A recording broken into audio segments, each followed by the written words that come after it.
I think that probably the bigger question, or what it sounds like from the actor, is more about the feedback and not getting feedback and like feeling like you're just sending things into a void, and that's you're going to go on. Or what's going to happen? It's like, well, I didn't hear anything.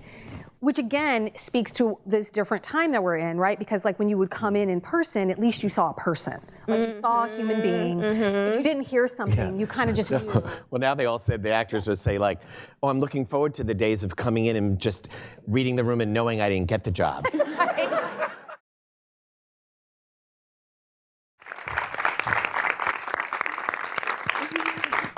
Well, first of all, thank you for joining us today. Thanks for having us. We're thrilled to have you. You were each nominated for the coveted, I said it right, didn't I? Yes, you did. Yes. Fabulous. Artios Award. Artios. This year given for outstanding casting for your work on Broadway. Bernie, you're nominated for The Music Man, Erica Hart for Chicken and Biscuits, Erica Jensen for Colored Girls. What made these particular projects so special for each of you? Who wants to go first? I'll start. Yeah. Hi, everybody. Thank you all for coming. I think for me, Broadway is very new for me. I'm the new kid on the block. This is my second year on the Broadway. And Chicken and Biscuits was the first call. You know, it wasn't my Broadway debut technically. Passover debuted first, so that was technically my Broadway debut. But Chicken and Biscuits was the first call. And talking to Douglas Lyons and Jalen Livingston, they were very, very adamant on giving opportunity. And I was like, y'all, I've never done this before. But they were like, no, this is what we want. We want fresh faces, we want fresh voices and fresh perspectives. And the fact that this play, Chicken and Biscuits, was a vehicle for 3 Black women of a certain age to go on stage and share joy and excellence, it's like, sign me up. Sign me up. That's beautiful. Erica, for you. Oh yeah. So for Colored Girls, I had a bit of a attachment to it as I was an actor in college, and I was in a production, my college production for Colored Girls. So when it came around, when I was asked to do it, I fought really hard to get it because I felt, I had an emotional connection to it. And when I heard about Camille A. Brown's vision for it, as primarily a choreographer, and the dance that she was going to incorporate, I thought that was a really great challenge as a casting director to find. Essentially, we wanted triple threats, and so it was. And that language is just so beautiful and specific, and so it was such a. It was just a wonderful way for me to meet more actors and see more people. And it was, during the height of COVID, so a lot of it was online at first, and then we went in person. And the first time we were in person was.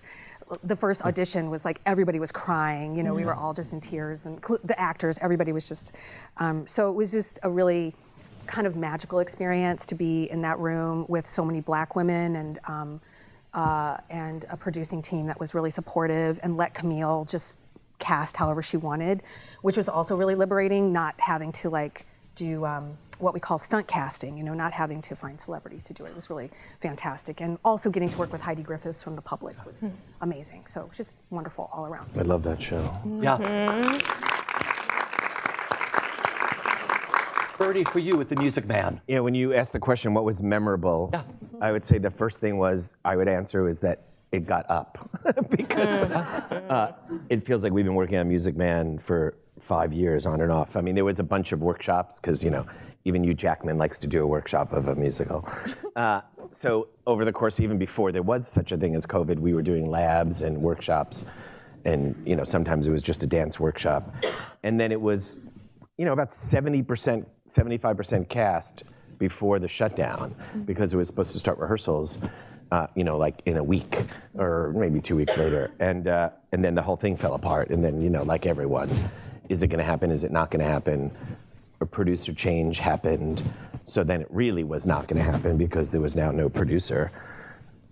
which you would think would happen. It's got Hugh Jackman in it, but everything just took so much time, and the sad part was so many of the, I don't know whoever saw it, but there's like 25 children in it, which, God bless, bigger cast than normally gets to get done. So that was exciting, but we had to replace so many of the kids because they outgrew. They aged out.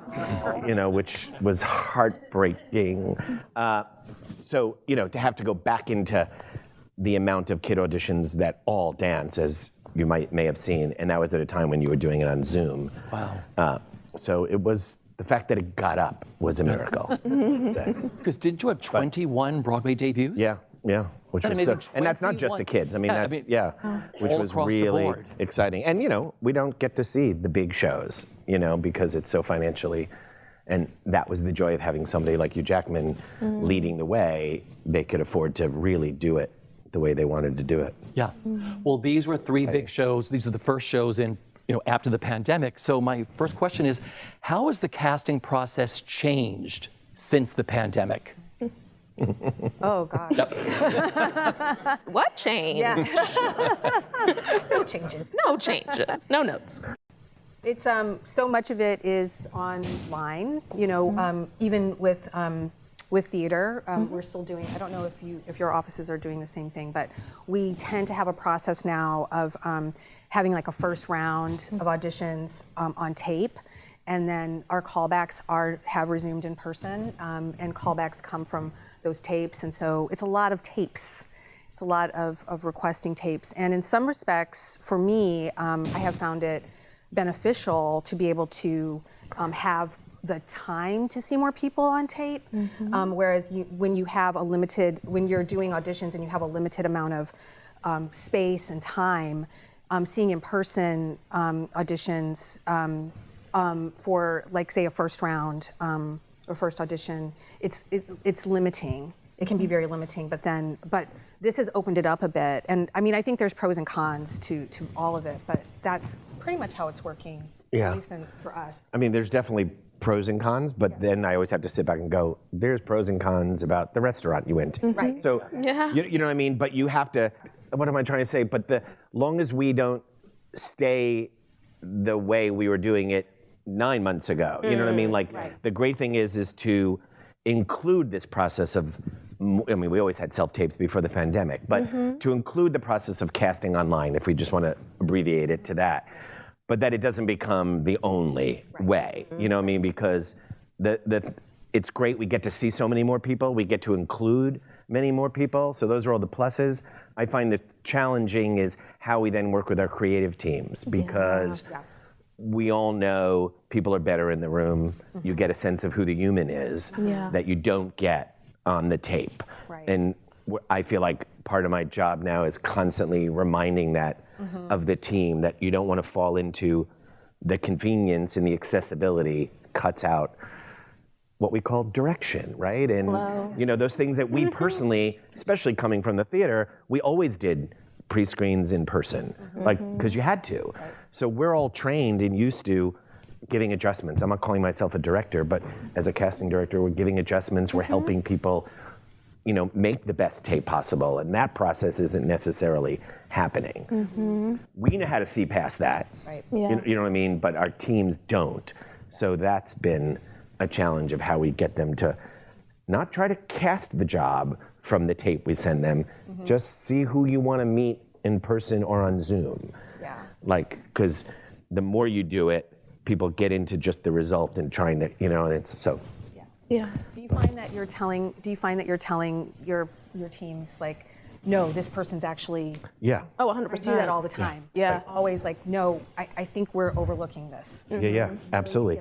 And those are the dialogues that we loved and enjoyed having in the room that we're trying to incorporate even in the, like, I'm not going to send you this tape. I'm going to talk to you before I send this tape. That's right. Yeah. You know what I mean? Like, I don't want to get into There's this. even more psychology now than was Yes. before. Right. Because what I've been saying to a lot of budding casting directors is like, take a psychology class. Yeah. Because it's a lot of talking to the creative team and trying to figure out what line to go over, what line to touch. And I think during this time specifically was just a rebirth of like, oh, right. There are things that we took advantage of when, we were in the room, but then there are pros and cons to both things. I think the thing that I remember was the first time I had to do callbacks for Chicken and Biscuits, because that was the first time being a lot of actors coming in and saying like, whoa, I haven't done this in 2 years. And me hadn't packed an audition bag in 2 years. So I was on the phone with a fellow casting director, be like, okay, so I have the camera, I have the sides, am I missing anything? Because I hadn't, the muscle memory wasn't there. So that was really fun to just try to figure out what does that mean to set up a room and all that, plus the COVID officer and things. Yeah. Right. But I think what Erica Jensen said was perfect about the amount of time now that we have to meet new actors, because time was that construct. But now we have the ability to see self-tapes at, I don't know, maybe 3 a.m. this morning when I couldn't sleep. That's right. Yeah. Couldn't do that. No one's coming in at 3 a.m., I hope. So yeah, I think that is a very big pro of this time, is that I have met so many actors that I wouldn't have pre-pandemic, because now I can see them on my telephone or my laptop. Yep. Beautiful. Let's talk about the importance of diverse casting and what that means to each of you personally. Because a lot's changed over the past few years in a good way. Yeah. That was something wonderful that came out of the whole pandemic and everything else. Yeah, I think, as a Black woman, I am very excited about the changes that have started. And, I say we are making one step in the right direction.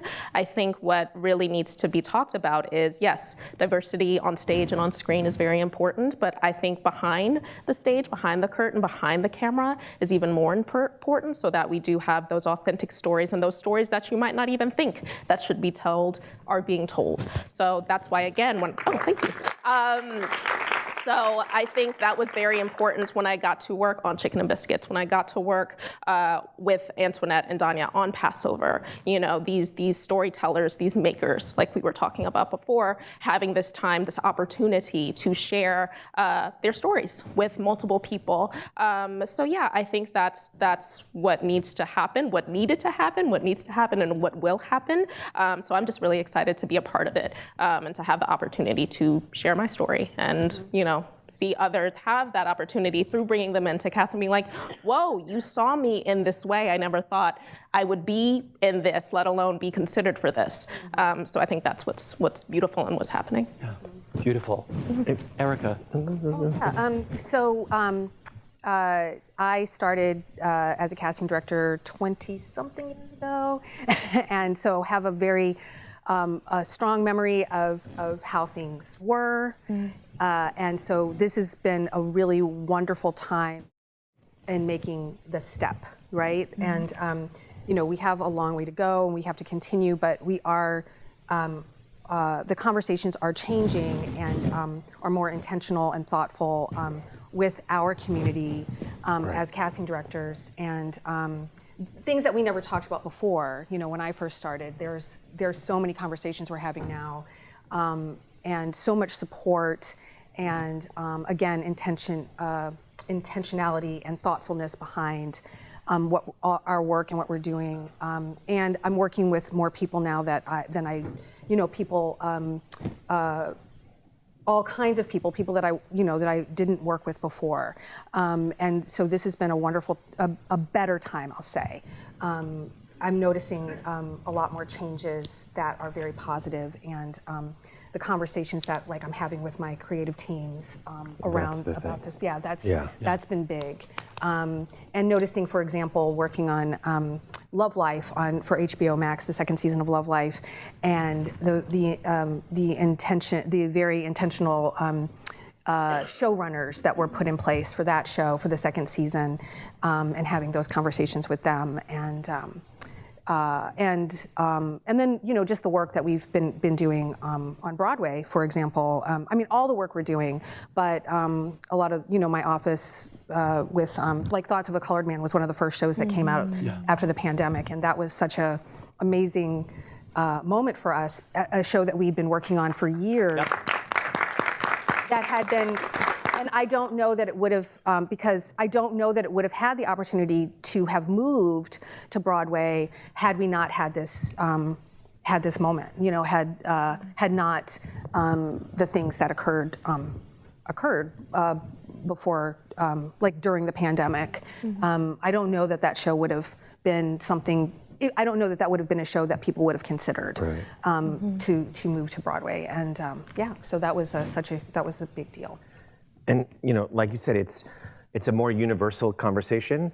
I mean, I've been casting a long time, and I'll never forget, like on the first week of being a casting assistant when I was 21 for Meg Simon, who was a premier stage and film and casting director. And she came from Joe Papp. Diversity. And I get the difference now, but it was spoke about then. I mean, it was, the biggest lesson I learned was like, who, as a casting director, why wouldn't you want to play with a crayon box of 64 colors than 32 colors? We all had those boxes when we were little kids, and Joe Papp was always about that. So as casting directors, like, we only knew to do that, but we were siloed, or we were by ourselves, or the conversations weren't happening. So yes, I could look back at the times when I might have brought in the same people that I brought in for Rent for 7 other projects, but they just weren't chosen. Now I understand why they weren't chosen, because it wasn't universally discussed like it might have with, say, Michael Greif. And now the conversations are at the forefront because of everything that went down 3 years ago. And I'm learning that the teams want us to come to the table with that information that they don't have. Whereas in the past, I would sit there with, creative teams who are primarily white on a project. Everybody understood that we need to have people of color in this project, but it wasn't talked about. And I think we all comfortably felt like, or people felt like if there was 1 or 2 people, the job was done. And it so was not done. Right. And nobody was wrong, They just didn't understand what has been taught now or been shared now, even if, as white people, we're so behind behind my colleagues here. And now it's like even our junior staff members, like we all have these sessions, and we have our EDI specialist that helps us, and like we openly have this conversation with our creative teams on day one, as opposed to the day that all the names are on the board and we're about to cast and pick, because it's too late then. You know what I mean? Because then it's like you're going with who's the best person or who your favorite is. And now we have those conversations of what does it mean to you, this role? We're still here to serve them. I'm not going to challenge them, but I'm going to ask the questions of why is that person of that ethnicity? Could it be this? Have you thought of this? And they're so open to it now. They want to be informed, educated, seen, and it's long as we remember to build in those times. And now we've just, something that someone advised us is like, because they're always, everyone's always a rush. It's like, got the phone call today, like, can you start on Monday? And it's like, I'd like to have a meeting with everyone who's going to have casting approval prior to doing it, because I want all of, because it's all so spread out, the people we work with. And it's too late to wait to the end about why that person should not be what it is or what it could be. And that's been healthy. And I'm learning like they are, but they know we know a little bit more. Not that we're a little bit more informed, because that's the task of what we're being asked to do. And it's been healthy to have those conversations. And I think audiences want to see themselves, right? You want to see someone who looks and feels like you. You can clap. I mean, because you watch a TV show and people say, I don't see myself up there. I go to this film, I don't see myself there. And I think there's been a lot more of that now, where people be like, oh, that's me up there. Right. That's me on that show. I think, audiences help that along, I think, a bit too, with TV and film. If I can, I wanted to just add on to something that Erica Hart said, about behind the scenes, like who we have behind the table. When I started, I was the only person of color, I think, in the rooms, like with Bernie and like our meetings, like we'd have these big casting meetings, and I was very aware that I was the only like black person in the room. And now, we have, now like Erica's here, and Destiny and Sujata and Portia and Victor Vasquez, and so our ranks are also expanding in that way as well. Like we have more. It's great. Yeah, there's more diversity amongst casting directors too, which has been. I didn't realize how lonely I was. No, I mean it's true. It's true. And like if Jensen's not in the meeting, if Destiny Lily's not in the meeting, and it's just me, I'm like, all right, here we go. Here we go. What questions am I gonna have to answer today?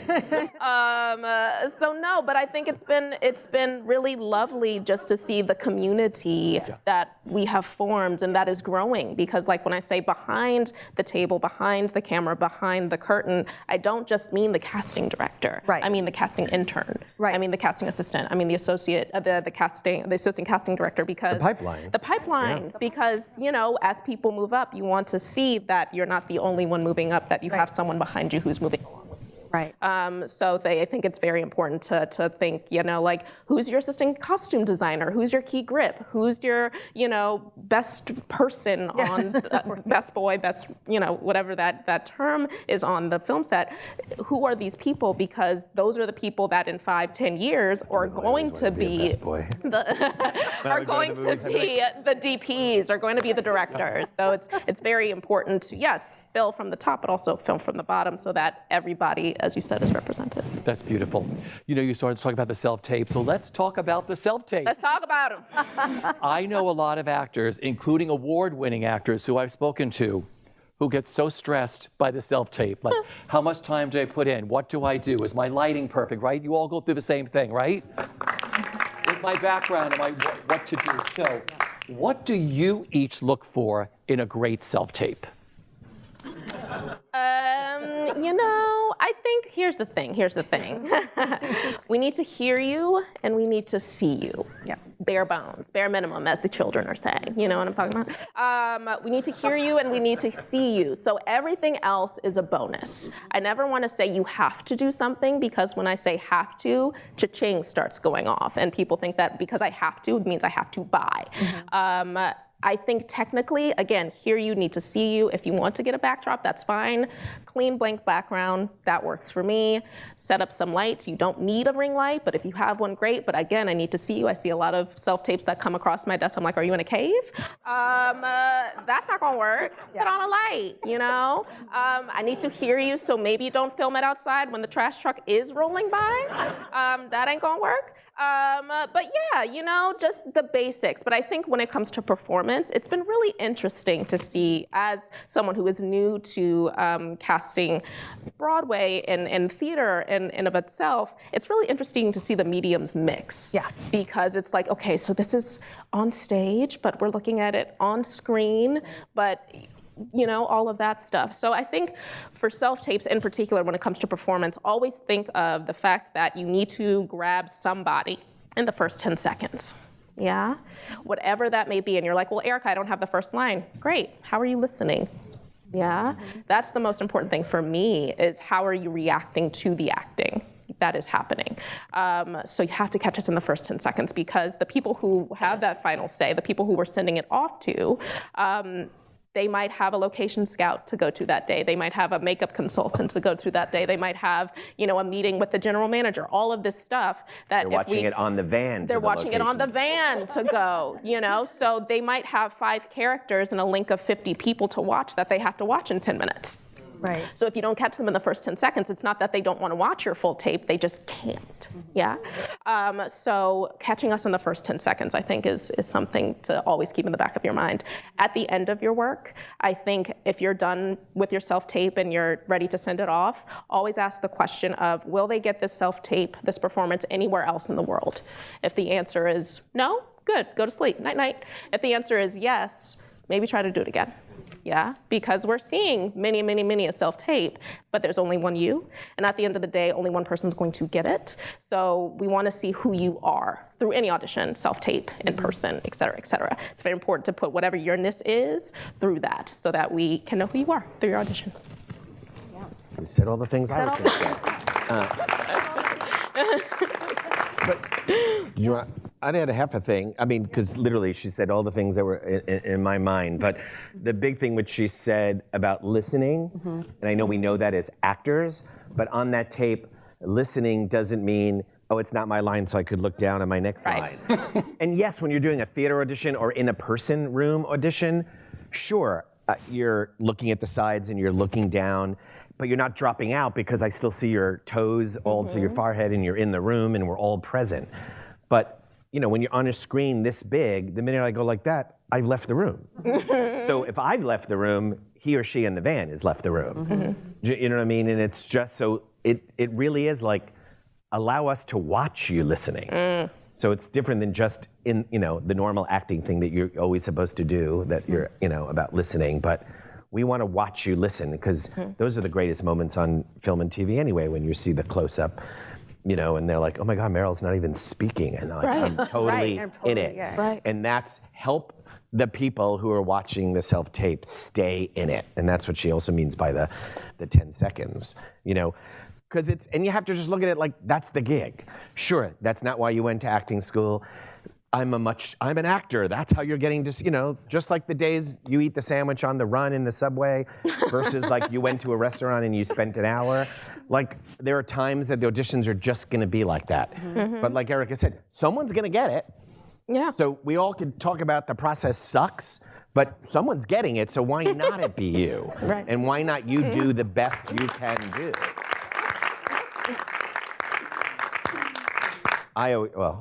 Whether it's a self-tape or not, you have to just think of like every audition, if you are one who cares, is like the blind date that you're going on. Like everyone in this room, whether you're into clothes, not into clothes, have money, don't have money, whatever it is, you're thinking about your best self when you go on that blind date. Hopefully you are. You know what I mean? Like, and that's the kind of energy that should go into, without the anxiety of the blind date, but that's the kind of like my best self in this 2 minutes or this 8 minutes or whatever it is I'm gonna present.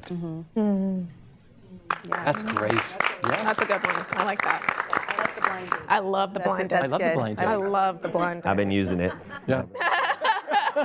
Because, you know, if we want to talk about my bad blind date story, I mean, luckily she did marry me, but I went on a yes, I'll just do it quickly because this is probably where I got it. We went on a blind date, and I'm like going on a blind date. Like, at the time, I was a vegetarian, and so like I picked this really nice vegetarian restaurant, and we go to the blind date, and first thing she's looking at the menu, she's like, "Oh, it's so weird. They don't have any steak on this menu." and I said, "Because we're at a vegetarian restaurant." Next word, why? And I'm like, because I'm a vegetarian. Why? Second date, we went to Raoul's and I started eating steak. I love that. So 30 years later, we're still together. All right, anyway, that's that. So. No, but the other thing is no one has to, I tell people this all the time, even doing interviews, no one has to know what has happened before. Before you walk in that room, no one has to know what happened, or before they see a finished interview, no one has to know the chaos of getting someone or whatever. All anybody sees is finished product. Like when you walk through that room, no one realized that you waited for 4 trains. They don't care that you waited for 4 trains, but you know, it's like walk in there presenting yourself. Unless you can use it. Unless you can use the chaos. And the thing is like, okay, this scene's chaos. I came from chaos. Here comes chaos. Well, let's talk about the difference of putting together a self-tape for a theater role and putting together a self-tape for a film or TV role. Because actors have said the same thing to me, because when you know, let's get into that. What's the difference for all of you with a self-tape? Should you project more? I mean, what is the difference? I want to hear from you two because I feel like I watch a lot of theater audition tapes, and you know, I think that, you know, my advice always is to do the tape the way you would if you walked into the room. If you and because you're not actually doing as much as you think, and it's tricky. I'm able to discern, you know, how an actor is, and if you're making choices and you're connecting and you're talking to your reader, that's all I really want.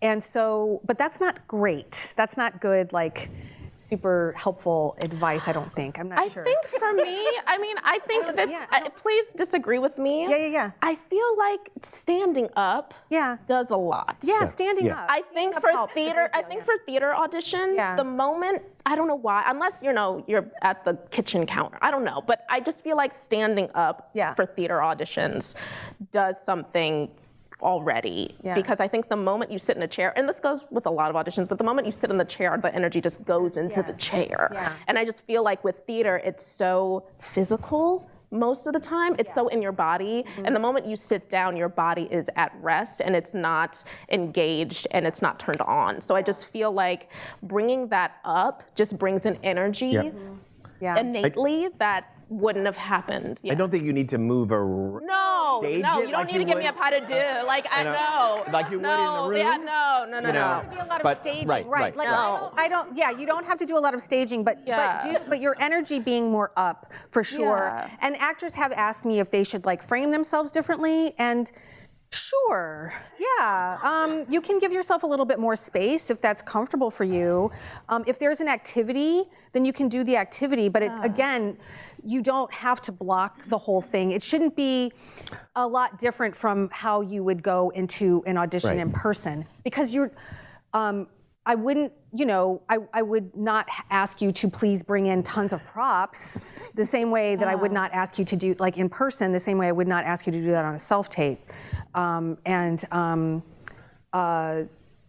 So anyway, Bernie, I was going to say, the only thing I would, when you just said I wouldn't do anything different than I would do in the room, the only thing I would say maybe I would add that would be different is whether you have a live reader in the room, or well, hopefully you have a live reader in the room if you're doing a play audition, but is that you're still playing to the camera. Yes. Yeah. You know what I mean? Whereas obviously if we were this was our audition room, you would still see, if I'm the actor, you would still see me if I was playing to the reader. Right. Yeah. You know what I mean? Whereas now if we're gonna watch a tape for 10 minutes and I'm doing it to the reader, Then you're like in you're not profile. allowing us Yeah. in. You know what I mean? So put the reader closer to the camera. That doesn't mean you can't look away if you're playing the scene, but Yeah. even though you're acting as if you're doing a stage audition, you still are Yeah, doing it for that's the the trick, camera. but that's the tricky part. Yeah. And that's Right. what I was saying earlier. It's like the mediums are coming together as one. So you want to so positioning, keeping the technical aspects in mind for what you're doing, and then but then doing the acting. That you should be doing, making choices and talking to your reader, but making sure the reader is next to the camera. and I know these are it's tough times and they're hard, but it's like there's got to be ways to also make it fun for you. Yeah. Everybody has actor friends. So much better to have an actor read than your partner, spouse, child, but who's not an actor. Right. You know what I mean? For the same reason you've walked out of the room and went, oh, I went to so-and-so's room for an audition today and they didn't even have an actor being a reader. Right. You all remember those days when you have a wonderful reader who's an actor. Yeah. But somehow you've forgotten that when you're making your self-tape. Right. Like, it's just like get an actor in the room and, and do it. And can I know something just about like time? Because we're all close with actors, and I know there's a lot of time that goes into the self-tapes, which thank you so much for all of the work that you all are doing. I think it goes without saying is that you all are doing a lot.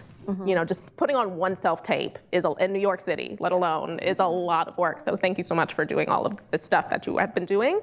I think to remember though, when we were going into the rooms, or when we do have callbacks for theater and things like that, you have about 7.5 minutes to about 15 minutes in that room. So I know a lot of people are spending hours and hours and hours on one scene. Just realize when we do go back to the in-person, fully, maybe hybrid of it all, you won't have that hour, So I think maybe if you have time, because time is precious, set up your room, set up your self-tape situation, step away 5 minutes, then come back. Set that timer. I have 30 minutes to do this. maybe you got 15 minutes to do this, so that you can get back into that groove. Because I've heard from a lot of actors who I'm close with, they're like, oh God, and who've been auditioning for years, decades even, they're just like, that was different, that was scary. Like you're in a room with energy that you haven't been in for years. So I think, definitely spend the time. I just don't want people to get used to the hours and hours of moments doing 2 pages of a scene, because you're not gonna get that in the room. You don't get that. And you're not gonna get that on set. See, I love that, because like I said, people said, oh, I've done like 92 takes. And these are award-winning actors and actresses. Who are like, and I look and I cry and I show it to my husband. And they're like, let's have dinner, and then we'll go back and do it again. But you wouldn't get that in a room. You're not gonna get that in the room. And I think you have to also be the editor and only send one of that take. Yeah. You know what I mean? Unless it was a conversation that you had because you had that relationship with that casting person, and they, and they said, oh, send me the 2 and then I'll send the 1. You know what I mean? Obviously that's like getting any adjustment. I'm not mad at 2, unless they're different, completely different, right? I'm not mad at the 2 just in case you don't know, or just in case it's like, oh, okay, that was okay. I would say if it's 14 pages, maybe just send the 1. Yeah. or no, you're absolutely right. Or but send the one you love most first, because you have no idea who's watching, and they might have only watched 1. Yeah. But you're right. I'm not mad at 2. I don't mind multiple. I don't mind, and we're talking about theater. However, I don't mind multiple takes on like a co-star role. No. Yes. 1 line. Yeah, But with theater, for me, like if like right now we're doing Hudson Valley Shakespeare, and those sides are so long. They're so yes, I love them. I love them, and it's wonderful. The sides that they gave, though, because it's for the entire, it's for like 3 plays. Yeah. It's like the packet. 14, 15 pages of material, and so I don't have time to watch multiple takes of plays that have been done before. Like how to do this. You've seen this play. You know how to do this play. So I don't mind when it's on TV. When it's TV stuff. Yeah. But when it's theater, I prefer just when you have the packet. When you have the packet. So if you ask for send 2 takes, sometimes we're going to get to co-stars, but I want to go back into the in-person audition, which is coming back, right? Yes. You said callbacks, Bernie. And we're doing a bunch of callbacks. Yeah. And we're doing a bunch of first times. Yeah. Oh, good. In person now. Yeah. Oh, good. That's good. I mean, how does that feel for the 3 of you? It must be so great, because this is where you started. I mean, you went into the room, you had your table. I mean, what does it feel like as casting? I mean, when I went the first time I had in-person auditions, I saw you. That's when I saw you. And when I was just like, do I bring a bag? So it's just exciting, I think, to be in the room, and exciting to see the actors come in and be like, can I take my mask off? And then people we haven't seen in 2 or 3 years, But I think there's nothing better to be in the room when someone gets it and leaves the room and turn to your creative director or your creative person, or I don't know why I can't, a director, and you look over at them and they're like, that's my person. There's nothing better than that. Nothing better. So that is what's missing. Of course you get an email being like, here are my choices, blah blah blah, but just to be in the room and just see people work. Being in auditions with Death of the Salesman and seeing Miranda Cromwell work with each actor that came into the room, that was amazing and exciting to see, because then you learn, because casting director, right? So you learn how to direct from these directors that give the time to the actors. So that's exciting. Yeah, and it also helps us understand what's happening, what they're looking for, and what, as we continue on this project. Yeah. Because like I said, the in-person is really great because you get a connection right away. I mean, a director does, a casting director does. If they say, change this, like, oh my God, there was magic happening in that room.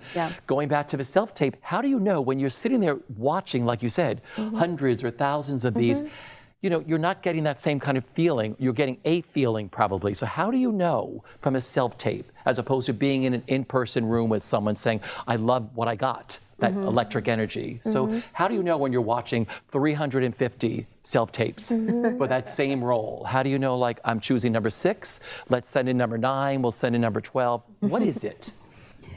Well, part of it, I think, is just us knowing actors already, like, before. And like, if we're meeting someone new, what I'm doing is going to resumes and looking for other work that the actors have done as well. If I can find, like, if I can see some other things that they've done, if I'm trying to get to know somebody, like if it's a new person. And I think that mostly on tapes, I have been able to sort of get I do feel like I really get a It's like watching television and movies. Like I think it's we're still feeling something. yeah. I still feel something. I think that like it's just like when I need more information I can get it, then that's great. But mostly it's like you just get a feeling. You can just get that feeling because 100%. because the person's working and if they're making choices again, and if they have an interpretation of the character, that's coming through, and who they are as a person is also coming through some, and then that's really inspiring. And then it's like, oh, I want to know them more, and let's bring them in and let's get to know them. Let's see how they work with the director, and it is really enlightening when going back into the room. It's been wonderful. Like I think directors that I've been working with lately have been spending more time with like each and every person, even if there's a sense that they kind of know that that this person isn't quite telling the story that they are looking for. They're still working more with actors, and because they're also casting their next thing. Yeah. No. If anything, the teams are spending much more time with actors on Zoom than they did in the room. Yes. Because I look at it because they're feeling exposed, right? They're right there. Right. So it's easier to be human. You know what I mean? You know what I mean? As opposed to they're not, the table, come in, thank you, leave. So in that sense, it's great for the actor because I find these directors, and spend 45 minutes with someone, you know what I mean? Even if the minute they walked out, they were like, no, that's not right. Yeah. And but like right, I laugh and I'm like, why did we just do 45 minutes? And then I'm like, oh, how great we did 45 minutes. Like they really had a shot. They had a shot. You know what I mean? So that's a flip than say, with other teams we've all worked with, you know what I mean, that it was in and out. So we might have a little less time with the people. I'm also finding that we're having to add time into, if we're watching the self-tape, and now we are bringing them in for a director session. We keep saying like today, it's a callback. It's really first time for the team. It's first time. Yeah. So I'm finding like, oh wait, we have to remember it's not, yes, we all call it a callback, but it's like, we're now needing to take the time. Yeah. Oh wait, I think we need a little Zoom time with them before we bring them in the room. Yes. So we could set up the room for them, tell them because we're forgetting that they don't even know what we liked at the self-tape. You know what I mean? So like we just been having some staff meetings and going like, I think we need or if we're partnering, okay, Tiffany, I'll do the waiting room, you be with the director. So we could help a little. Yeah. Because we realize they're still walking into this Zoom. Yes. Cold. You know what I mean? So that's an adjustment we're trying to just realize now we need to do. So let's say someone sends a self-tape and they made choices, good choices, but they weren't the choices that maybe you or the director was looking for. Do you sometimes look beyond that and say, wow, I would like to work with this person or bring them in? Or we'll have a little 1,000%. Zoom session. Yeah, for sure. Because that's what people freak out about. Like, oh my God, I'm looking at it like the one-liners and the co-star things too. When you have one line, like, oh my God, you're not given a script. Right. You're sent a page that says, the person is 25 or is 45 and she's going in for, an audition to be an assistant. And here's the line. Right. And like, what do I do? So let's get into that now. Let's just get into the co-stars and, What? Like let's like what? Like like co-stars. What? It's it's a thing. Yeah, it's a thing. And I think it's a huge thing because it's interesting to hear casting directors talk about going back into the world of in person. You have some casting directors be like, okay, so when we do go back, I think I'm just going to do guest stars and above. Like that's and have co-star self-tape. And then there are a lot of casting directors like, no. That's what we need. Like we need in person for that because they went that way. improv, How do I go? Like, what am I supposed to say? So I think that's what I meant by multiple takes, because there's so many ways. And in the classes that I teach, I do a class just on one-liners, just to be like, and then even in some classes I have you say the first line 3 times to see that there's so many ways to say one thing. But yeah, it's tricky because a lot of the time we don't know these actors, and since we can't see them in the room, we don't meet them, we don't see their energy and feel their energy. But I think that's why I'm leaning towards like, send me if you have 2-3 lines under 5s, which commonly 50 words or less, or 5 lines. Send those 2 takes, because like you said, you get that one page that's barista number 1 and say, would you like coffee? It's like, have you not slept that day? Are you pissed at this person asking you? Like, are you happy that you have this job? Just, you have to look at it like it's the most fun audition. I mean, I know it's not, but it's like, this should be the most fun audition, and I'm gonna make up something to, like, because, you all brilliantly did that in acting school or not acting school, or when you get cast in something, you're doing the backstory, you're deciding if they had a bad night's sleep, a good night's sleep. All of that stuff needs to go in, rather than you look at it and go, oh, anyone can do this. Right. They don't want me. You know what I mean? I always tell the Annalee Ashford story. Please do. Yeah, see, you've heard it, I guess. Bring this. This is great. Before she was Annalee Ashford, when we first knew her and she was, just in ensembles on Broadway, every movie I was casting that we brought her in for a one line, she got cast. And it was because of the choices she made. And I'll give the one little story on the Sex and the City movie, because this is one that everybody knows who things are, but it was Carrie Bradshaw interviewing for a new assistant. And it was like a montage. There were like 5 one-lines, and then it ends up, it's Jennifer Hudson. But, all you knew was Starbucks. Like, that was on the one page, and I would bring it out still, like on the side, it said, at a Starbucks. And now I'm being such an old man, I'm forgetting what the one line is. But she, has a one line, but all you know is that you're interviewing for Carrie Bradshaw to be an assistant. So it doesn't even matter what the one line is. But one after another, and we were doing them in person those days with Michael Patrick King, the writer-director. And people would walk in and do the one line, and it's like, you have to remember, with the co-stars, definitely on movies, maybe not so much on TV, those are the most imaginative roles that these writer-directors are writing, right? They're writing this thing because they want that moment to move the story forward. So it might look like nothing on the page, but I've spent so many years with Michael Patrick King. Like, he's got visions, ideas, all of that stuff, whether he shared them or not, but they're vivid roles. That's like, just give yourself that permission to go, this is the most important role, more so than Carrie Bradshaw. And actually it is, because it's moving the plot along for Sarah Jessica Parker's Carrie Bradshaw.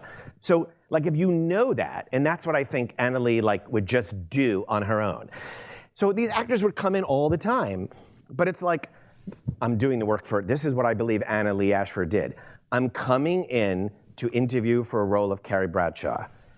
Okay, you have to be, none in this world to not know that Carrie Bradshaw is someone who is a fashion, diva, right? So I better wear something that is about an outfit, because if this is true life, maybe you want Carrie Bradshaw to go, ooh, nice thing. So, the door opens, and I open the door. There's Annalee. The big white sunglasses are already up here. There's there's a raincoat, but there's just like the way in, Glass Onion, you see, 007 with the little scarf underneath his shirt, and I can't stop looking at the scarf. She's got the blouse and the little scarf that's under the raincoat that all I want her to do is open the raincoat. She hasn't even gotten in the room, and I'm like, open up the raincoat, and she fucking walks in with literally 2 lattes on a tray.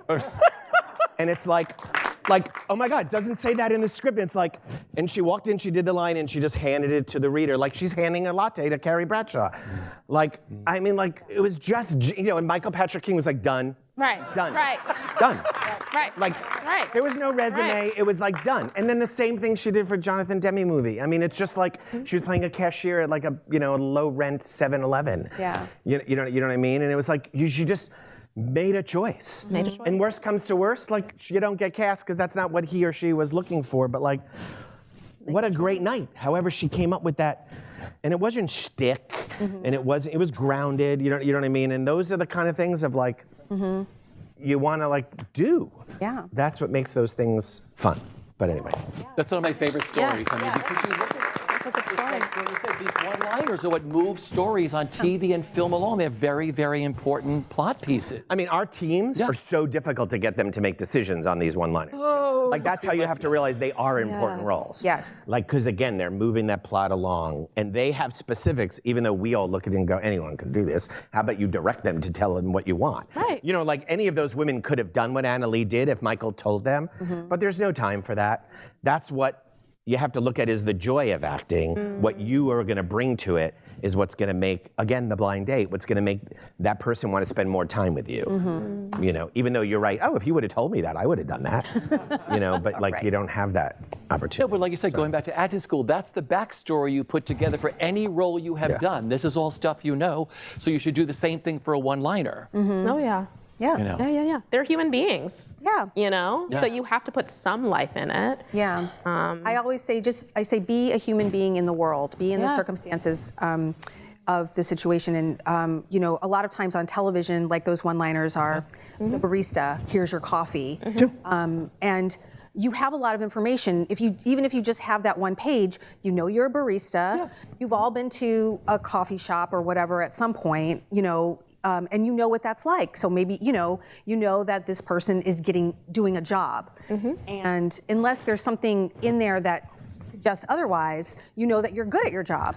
You know, so there's lots, so you do have like lots of, oh, I'll take that. So you do have lots of information.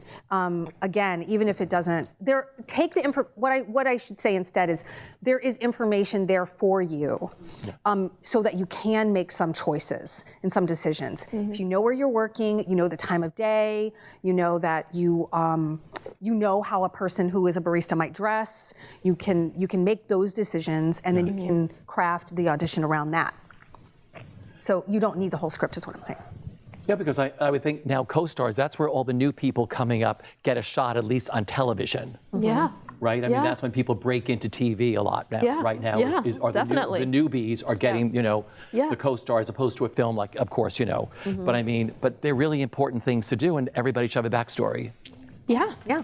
We're all coming through it, you know, so breathe some life into it. And it's like Bernie said, it's, you know, the foundation, it's pushing the storyline. Yeah. I call it like the thread of the story, you know. You all know these people, and it makes it relatable. We've all been in a cab before. We've been at a coffee shop before. So it brings a realism to the show that you're working on. Yeah. You know, I've spoken to a lot of actors who said what they love about auditioning, because I know a lot of people who auditioning freaks them out, like they don't know what's going to happen behind that door. Yeah. You know, but people say, at least today I get to act. They're like, Well, that's and exactly this is right. what they say. They said, you should, I'm sure, go right ahead. But I think if you turn your negatives around in whatever you do in your life, but I think as far as acting goes, if you're going in person or if you're doing a self-tape, just say, wow, I've got one line, or I've got 5 lines. I can act today and send it off to these people, right? Yep. Yeah. And I would also, just on that note, might not be the question, but, you know, and we all advocate, just offer to he or she. Like, they've done it, and now I'm talking maybe it's not the one line, it's the guest star. But you know what? We might know that there's everything you can do, but creative teams, they don't watch, they don't know as much. And I feel like, you know, sometimes it's the agents who are getting in the way, but I'm only bringing this up because of what Rich said. It's like, it's acting. I know auditions are frustrating and all of that, and getting a job is hard, but you're in a business that chose to potentially have a job interview or an audition every day of your life that architects don't have, or doctors don't have. So make the most of it. And no one's being an a-hole by asking you to audition. You're right, you deserve to get that offer based on your body of work. But if you don't do it, someone else is gonna do it. Yeah. So either you have to find a way to be okay with auditioning and potentially getting rejected. You know what I mean? But then you have a shot. And I think, I mean, we're talking about different levels of actors. I'm not saying Meryl Streep should audition, but But, there are times she should. No. Just shoot me down. Life's gonna fall. But, we're talking at all different levels. But I find, as much as I always am advocating for, make that person offer, look at this person's reel. Yeah. I actually can say today I understand, audition, and that's you know what I mean, or send the tape in, so you don't have to come in the room and be rejected necessarily. But I would just and find the joy in it. That's what I picked up from Rich. It's okay, I'm acting for the day. I'm gonna do this scene. And especially, I think since I did a lot of sketch shows, I think when I was sending out appointments, they'd be like, "Oh, offer only," and I'm like, "Well, I know that they can be funny, but their reel doesn't a lick of anything funny, And so I think if it's something that you've never done before or a medium you've never done before, you and I would know that you're funny because, we're out and I see that you're hilarious, but you have to let them know that you're funny. And sometimes your resume doesn't show that, your reel doesn't show that. So bring the joy back into what you love, Right, rather than, another example would be I went in for that guest star on that television show 3 times now. Right. And it's you're right, but again, that's looking at it half empty.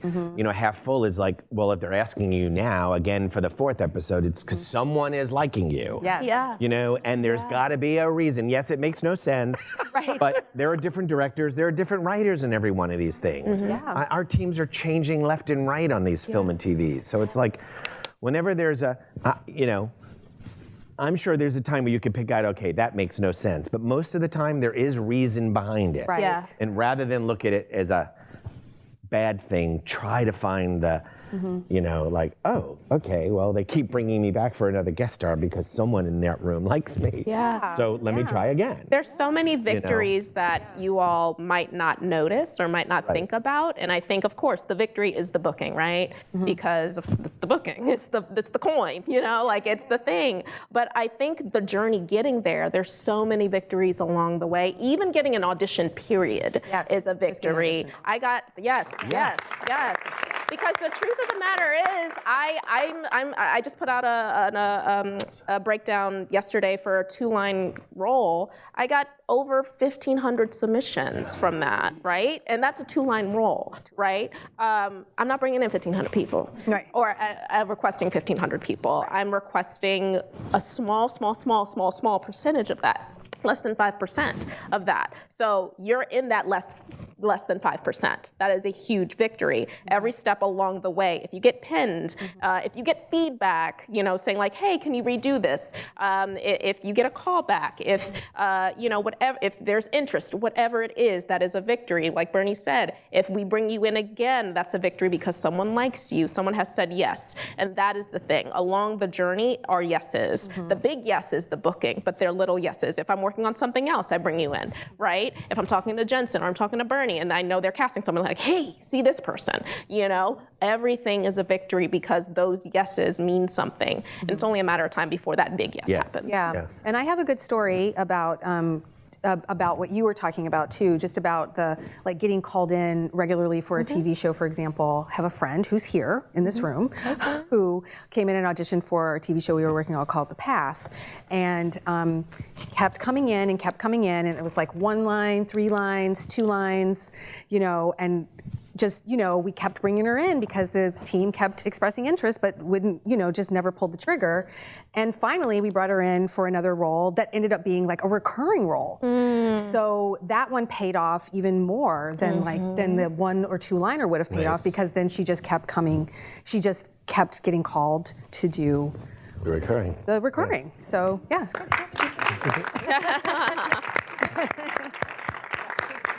So my final question for all of you is, you're all at the top of your game doing what you do best, you cast. What do you each love the most about what you continue to do, which is casting? Wow. Oh, me? You go first. Okay, I know, I was being polite. There's so many things, but you just say the last part of the question again. What we love about it? What you love the most? Oh, the unknown. I mean, it's I, been doing this a long time. I get emotional, but I love going to work, and I love the idea of being part of something creative, and it's like doing the crossword puzzles that I couldn't do because I wasn't an intellectual and I wasn't a word person, but I love being a people person, and I love matchmaking, you know what I mean? And, all of those kinds of things of like, giving people opportunities and working with actors. I just love what they are able to do, and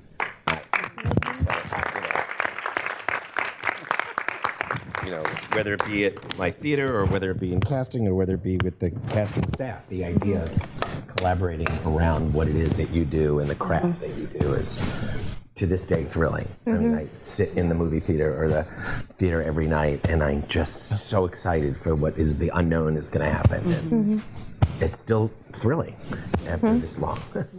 Beautiful. That was so beautifully put, and I feel the same way. I wouldn't have.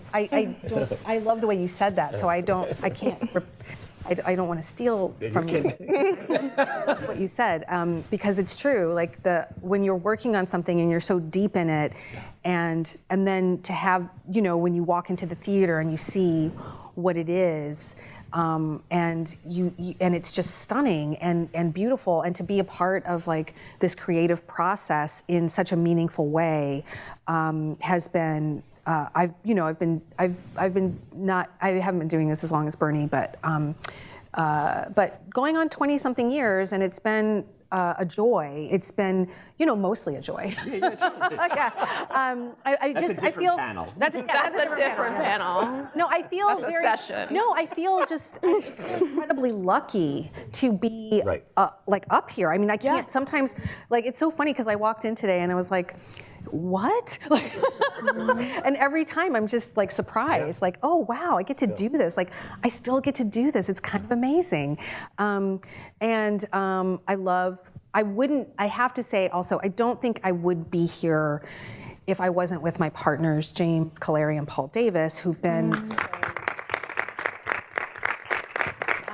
who are just amazing people who do such an amazing job and are still so passionate about what they do too. And the three of us together, I just feel like we are a great team, and we've been through so much.